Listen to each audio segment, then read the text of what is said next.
We call him Dog Stats. This man is a treasure trove. We got Josh with us. He's over Dog Stats, and he's going to regale us with why you should care about metrics that are important to the Dogs, because this just in, we might have a better defense than last year. We're going to ask Josh next on Locked On Bulldogs.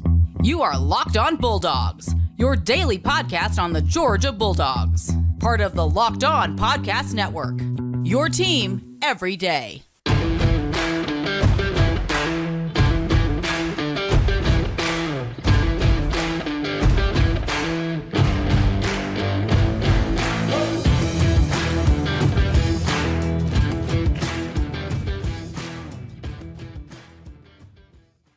Welcome back, everybody. This is Locked On Bulldogs, part of the Locked On Podcast Network, your team every day. I'm with Josh, who's over at Dog Stats on Twitter. Josh, how you doing today, my man? I'm pretty fired up. SEC Media Days are this week. It's getting closer and closer as we record this. 47 days away. It's there, man. There's gonna be a little, and then it's go time. It's go time. That's exactly right. We bring him back because we got three things to talk about today. If you don't think you need to know about advanced stats, and when we say advanced stats, it doesn't mean you can't know them. It doesn't mean you need a 101. It's actually going to be pretty simple. We're going to talk about statistics that matter because, again, points per game are fun, but actually when you start doing success rate on offense and points per game minus what you give up, it's really, really telling who the good teams are. And Josh lives and breathes this stuff. We're going to give him a chance to let you know where you can go get a lot of this material on Josh, every single team in college football. You did every conference. Power 5. You did. Power 5. Yes. Power 5. Thank you. Power 5 is important to know, but we're going to talk about the Dogs defense, and we're going to talk about the stats that matters most. We're going to ask, is this defense going to be better than last year's team? Daniel and I believe so. We think that it has a chance to be again like 2 years ago, maybe not quite as good, but very, very close. And then we're going to get projections on what that looked like, maybe some key people on the Dogs, a whole bunch of SEC all-team predictions. Pro Football Focus came out with their list, and we're going to kind of go through who Josh sees and maybe some of those people. So, Josh, tell the people first why you care about statistics and some maybe meaningful stats that really, really matter as it pertains to defense in college football. Well, a lot of people, it's the reception I get largely from stats is people love them. I mean, they get them, and some people will take shots and call me nerd. It's fine. I'm a nerd. I like them. I like to look at the game. Some people can dig into the X's and O's and grind the tape and look at, and watch. And I love watching the game. I love looking at whatever level I can. But my brain works mathematically and works as a stat. So this is just one more layer to the game. So one of a couple of things we talk about a lot, if you follow me on Twitter, if you've read my stuff or whatever, it's success rate and EPA and stuff. So EPA is just those are the two basic stats that most of all the analytics things are based on. Now, some people will take those and model them and try to project. I don't really try to project from, some people may, I believe gamble, is a term that is that's here. That's us. Yeah. That's another, in Vegas, and the lines and spreads are yet another number that I like to look at. So a lot of times when I'm looking at a game or looking at a conference or looking at a season, I like to use those as just another number. So success rate is good, which you want a high number on offense and you want to allow a low number on defense. That's exactly right. And success rate is just simply this. For example, on first down, if you get 5 yards on first down or more, that's a successful play on first down. That's a good thing. You've won the down in that case, and the defense has lost the down. You have won the down. It's simple things like that. And you're right. This is stuff that Kirby loves. They do GPS tracking. They do miles per hour tracking. They care about this stuff. So if you don't care about it, just know that King Kirby cares about it, and the Dogs care about it, and we care about it, because this just in, it has proven effective on who wins games recently. It's a good indicator of that, Josh. Absolutely. And obviously the more you can dig into it, the more you can adjust for opponents. You can do all kinds of things with numbers. But yes, honestly, that's a perfect, you nailed the explanation of success rate. Honestly, is what you might call on schedule on offense, or ahead of the chains, behind the chains, whatever you want to say. It's just a number to talk about what we always talk about in football. So it's that's just a binary formula for on schedule. Yeah, coach speak is ahead of the change, behind the change. Dog stats over here, Josh, has given it down to a metric. And by the way, anything we talk about on analytics and data and stats and things like that, we're stealing from Josh, just so you guys know. Go over, get him I've stolen it from people smarter than me. Yes. I'm here to share them with you, and you guys are kind enough to help me share them with everybody else. Absolutely, absolutely. So let's get into a little bit on this defense as you give us the big overview of where the Dogs rank statistically, maybe even compare it to last year where they were, give some numbers as some important things, and maybe give us a quick little taste, because we're going to be back in the second segment, maybe break down what this defense might do this year. But give us a quick little taste of what we were last year and maybe a big overview of where you see us going this year. And then second segment, we'll get down into the details of it. But you don't win national championships without defense. And while Georgia's defense was nothing short of a elite, but they took a slight step back from 2021, where they were absolutely possibly certainly one of the best defenses of the college football era, possibly up there with 2016 or some of those Bama squads, but they were elite. They were really, really, really good in 2022.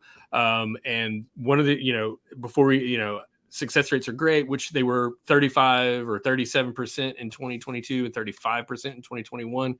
That's a number, but they allowed 4.8 yards per play defensively in 2022, and they were like 4.3 in 2021. So, and I thought I knew that they were going to regress from that all-time defense in 2021. Yep. My prediction was a 4.5 yards per play. They were a little worse than that, and they got beat up, obviously, in the stats got beat up in the 2 games before the national championship between with LSU and Ohio State. And that's what's going to happen. You play good offenses, you're going to give up yards. You're going to give up. It's not the same quality. You can't expect that stifling defense that you might see in a South Carolina home game where everybody's thinking you're going to get the big upset there at home in Columbia, but they allowed 35% success rate in that game. Sorry, I digress. No, you didn't. You don't. That's exactly what we're talking about. The success rate was so good. The yards per play so good. And what this means, what this indicates is those yards you just gave, 4.5, 4.7, things like that, success rate, 35%, 37%.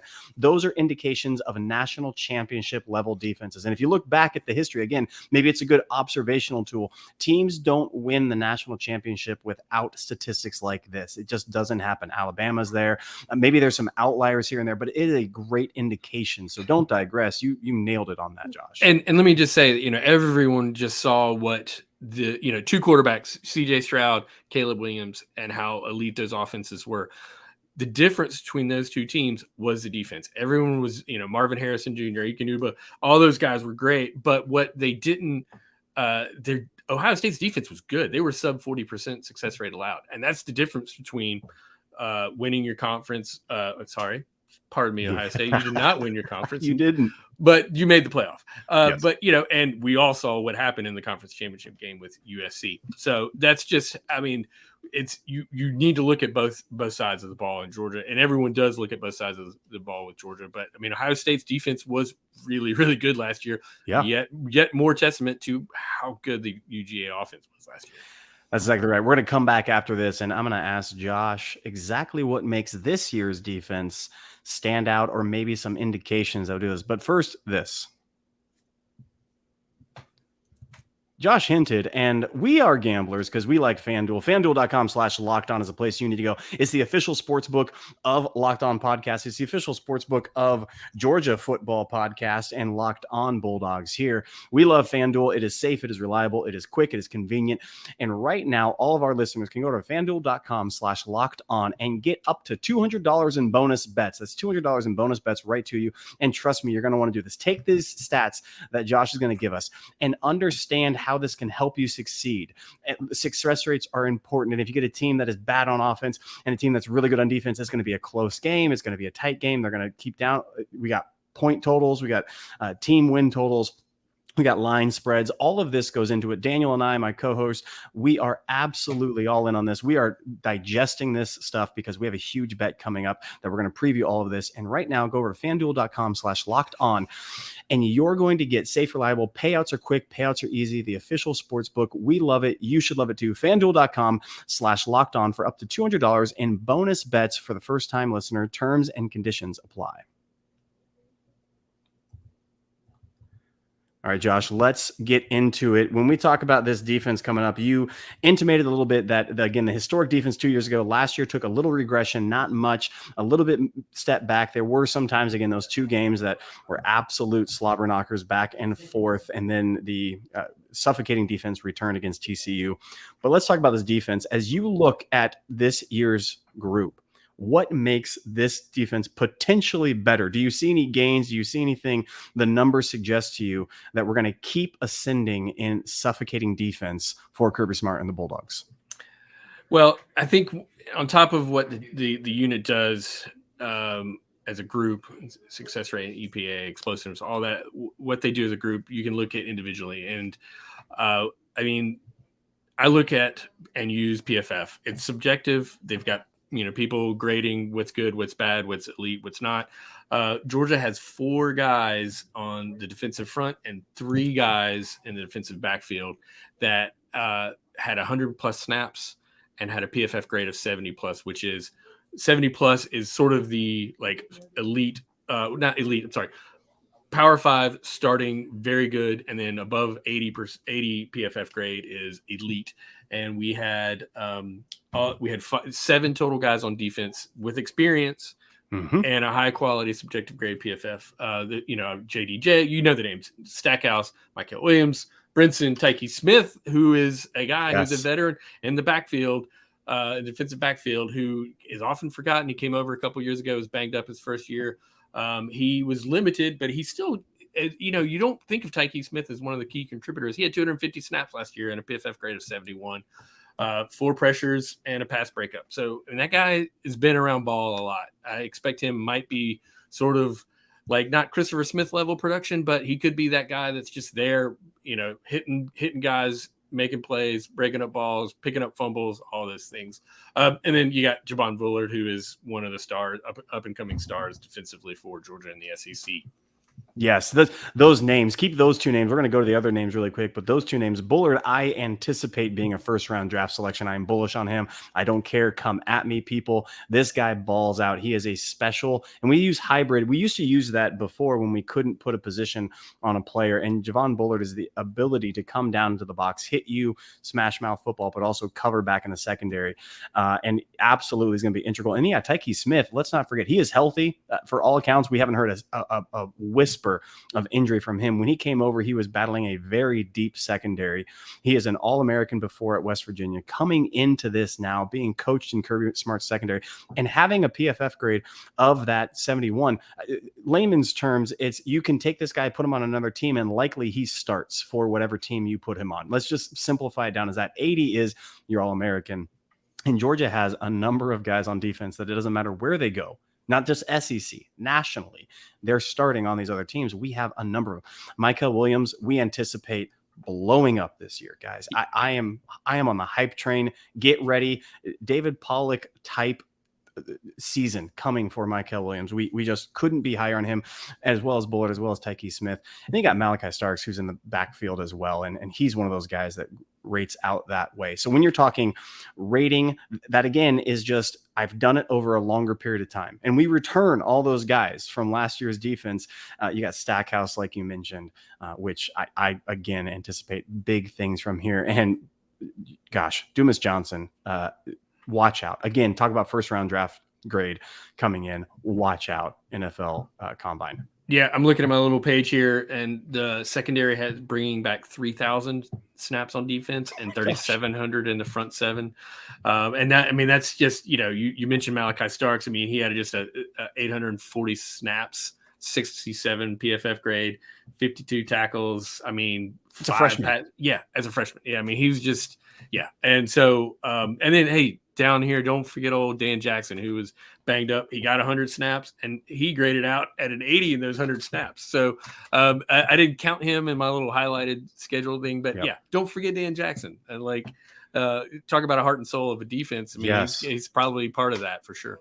He is. Lassiter as well on the corner, who many scouts are already first round grade on him as well. So it looks like Brock Bowers on the offensive side, and then Bullard, Lassiter, but don't forget these other guys, JDJ, and then Smile Mondon as well. And these guys are just going to continue to excel. The snap stat number is incredible. When you bring back that level of continuity from a defense that was already great, and you're only going to get better with that, with coaching, with experience. Again, Malachi Starks is a perfect example. Freshman starting, but already has that number. It's quite impressive. We're going to come back after this. I'm going to ask Josh what his predictions, maybe even this stat that we keep on talking about, yards per play given up or success rate, where he sees the Bulldogs landing. But first, these.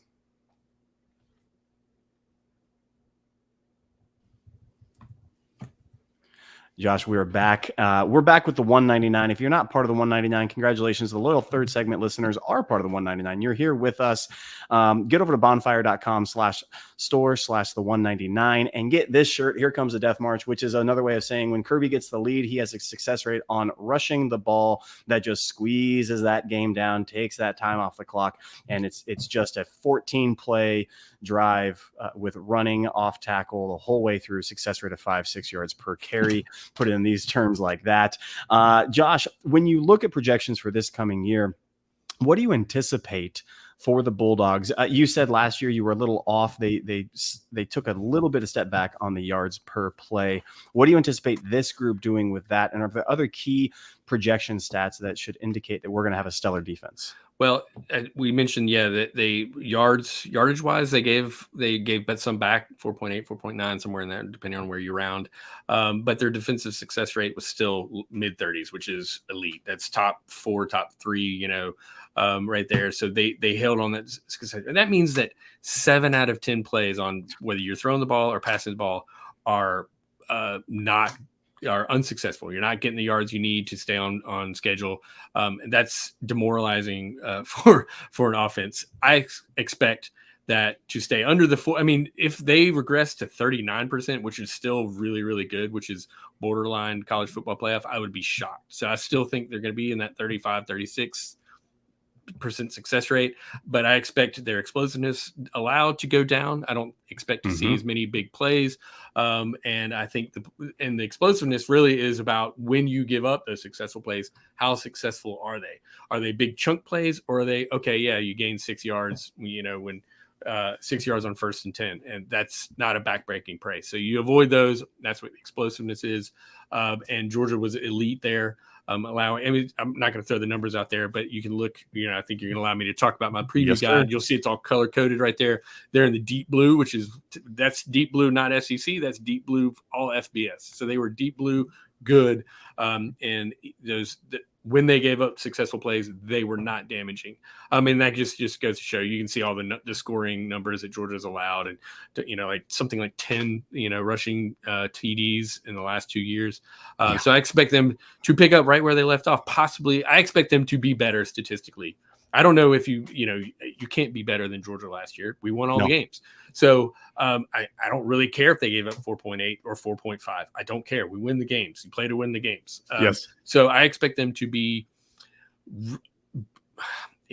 better. Honestly, better. I'm not expecting 2021. I'm not. If they're as good as 2022, I'd be happy with that. So yes, I think they're going to be a better team defensively. I do.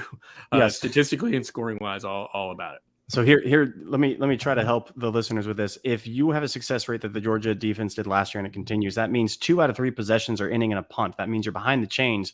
2 out of 3 possessions are a punt. And then that third possession is still iffy. And yes, the explosiveness, sure, you give up 6 yards on first down. That's not explosive. You have a success rate. Giving up 20 yards on first down is an explosive success rate. Okay, now you're saying that not only does Georgia not have a lot of letting a lot of offensive have success, but when they do have success, it's not even that explosive, meaning 2 out of 3 are punts or something else, or you have to go for it on fourth down. And they are long, drawn out drives, meaning the more plays the offensive tries, the more success we have and the more chances we get the ball back. That's what it means. And if we're doing that like we did last year, you're right. I'm not going to give. I'm going to give Josh the opportunity and time to give you the preview. You can go get this, Dog fans. You can go buy it. I encourage you. Please go get this. Have it on. And the offensive side, we might be talk about wide receivers. Oh boy, we getting a whole lot coming in and continuing to do so. Now the defense could be either as good or better. And the offense, I think, is going to be as good or better as well. We're talking huge success. So, Josh, tell the people where they can go find this, where they can interact with you, where they can buy this preview and look at all of these statistics that we are giving them right now. Where can they go find that? Dogstats.com. Me and Chris Marler spent the last couple months putting this together. And it's just basically all the stats that I tracked over the last few years, put it in organized, tried to it's got the player level stuff. It's got the conference level stuff. It's got some national stuff. It's got all these numbers. It's got definitions of them. So if you're into it, check it out. At the very least, you're going to know the players, what they did PFF grade wise, what they did snap count wise, and then it's also got all these analytics stuff in there. And I think it's really kind of goes hand in hand with what you guys are doing with all your interviews with the Locked On folks that are coming on talking about the teams that cover, goes in with, the Phil Steele's and all this stuff. It's just, I think really it's not even competition with us because it goes right in there with all of that stuff that you guys are talking about. In fact, one of my favorite things to do is I check my work against what you do when you bring on your guys from South Carolina and Kentucky far. And I just say, okay, that guy's there. Oh, I got him. And as you hear them talk about him, you can go and look at these stats and what the units did offensively and defensively from an analytics standpoint. So dogstats.com, it's $8. Check it out. I appreciate it if you did. Well worth your time. Dogstats.com. Get over there. Get this preview. Download it. You're going to get all these statistics, and you can impress all of your friends, all your casuals that are out there. Go ahead and give them the success rate if you can go ahead and do that, and then explain it to them. And you're the life of the party all of a sudden. I swear, it's not so nerdy and dorky. Again, Daniel and I will be talking about this, and with Josh's permission, when things happen, we will say, hey, remember when Josh said that we had this? Look at this. Look at this player. Look at Bullard. Look at it. It's there for you. Go get it now, folk. We're not lying. We're not joking. Yeah, and it's definitely creeping into the broadcast world, certainly in the gambling world. You'll hear these numbers, EPA, success rate. Bud Elliott talks about it. So, hey, check it out. I think we do a good job explaining it, and it's just one more thing, like you say, be the life of the party has been, success rates, analytics, definitely the life of the party. Certainly the 11-11 tailgate at Albert Street in Jacksonville we'll be targeted there. Yes, exactly. It's like saying Matt Olson has a low batting average, but all the balls he hits are doubles, home runs, and RBIs. That's kind of what it's like. So let's not just do his batting average isn't 300. I don't care. He gets all the runs in. That's all I care about. Yep. And that's what we're talking about here. He is Josh over at Dog Stats. Thanks for being here. Thanks for being part of Locked On Bulldogs, your team every day. We'll be back tomorrow where I'm going to ask Josh maybe some surprise team in the SEC. He's done this for every Power 5 team over with Chris Marler, and they are going to break down. He's going to break down for us maybe some surprise team in the SEC that we should be looking for. We will see you all tomorrow. Do I have to change shirts?